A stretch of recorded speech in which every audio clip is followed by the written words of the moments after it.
Well, it occurred to me for many, many years that there was a large gray area between psychiatry and religion that was untapped, and no religion had ever been based on man's carnal needs or his fleshly pursuits. All religions are based on abstinence rather than indulgence, and all religions, therefore, have to be based on fear. Well, we don't feel that fear is necessary to base a religion on. The fact that religions for thousands of years have been telling people what they should do and what they shouldn't do according to the basic whims of a person who might be running the show is very understandable. We're realists, we Satanists, but we also feel that a person has to be good to themselves before they can be good to other people. So we feel the greatest sin of all is self-deceit. This is a very selfish religion. We believe in greed, we believe in selfishness, we believe in all of the lustful thoughts that motivate man, because this is man's natural feeling. This is based on what man naturally would do. We feel guilt is a necessary thing, not necessary that it's practiced at all times, but we're stuck with it. We have it in our collective unconscious. We have a certain amount of feeling of apprehension for things we've done because we're taught from childhood not to do certain things. Any attempt to sort of scrape the psyche clean is only going to make us much more, and certainly much more fraught with frustrations and tensions. So what we've done is just reverse the procedure. Instead of trying to free ourselves, we've taken all these hang-ups, we've turned them into useful situations. If you're going to be a sinner, be the best sinner on the block. If you're going to do something that's naughty, do it, and realize that you're doing something naughty and enjoy it. Myself, I have naturally many of the same problems, the trials and tribulations of any regular minister, of any other church. The only thing that really presents a difference is the fact that I cannot perhaps be sanctimonious about things, but I can that I want to. I can pursue any kind of lustful desires that I might feel. I can engage in any activities that are so-called sinful activities and not really worry about any ecumenical councils making it right for me to do these things. Sexual freedom is something we feel is very important. It's a necessary requisite of the Satanic Church. It isn't the most important thing, but certainly it's an elective. We feel a person should be free to indulge in all of the so-called fetishes, all of the so-called aberrations that they would so desire, as long as they don't hurt anyone that doesn't deserve or wish to be hurt.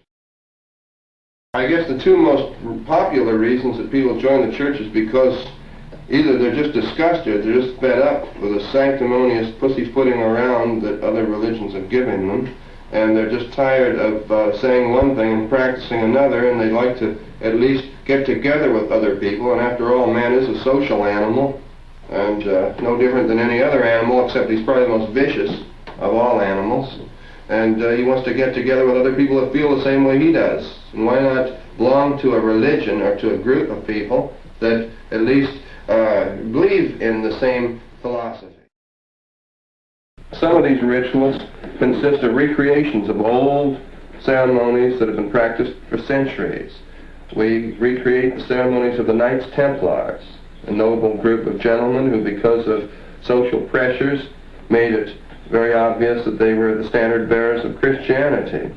We feel that in the light of what society has shown us in the last year or two, we have pretty much exemplified what the Knights Templars were doing, except we, of course, climate-wise, don't have to worry about calling ourselves Christians. We call ourselves Satanists. We recreate many of these ceremonies. We also recreate many of the ceremonies of the West Indian Voodoo religion. And we also utilize Norse ritual, the casting of the runes, calling upon of Wotan and Thor and Loki and all of the gods and demigods of the northern regions. We perform human sacrifices, by proxy you might say, the destruction of human beings who would, let's say, create an antagonistic situation towards us in the form of curses and hexes. Not in actual blood rituals, because certainly the destruction of a human being physically is illegal, but we feel that the sacrifice should be a deserving one. We don't chop up babies or cut the heads off of cats or chickens or goats. We feel that this is another example of the sanctimonious hypocrisy of those who call themselves witches, warlocks, white magicians, who have practiced these things for centuries. One of the most objectionable things to me is when a person asks, well, what do you have to collect money for? What do you have to charge for this religion for? Why don't you just have it a free will thing, or it doesn't cost to belong to this religion? And they accuse me of just being a money-making racketeer, a con man of some sort. When every other religion on the face of the earth hasn't seemed to object to taking money from their parishioners. They've built large cathedrals in the midst of people living in squalor.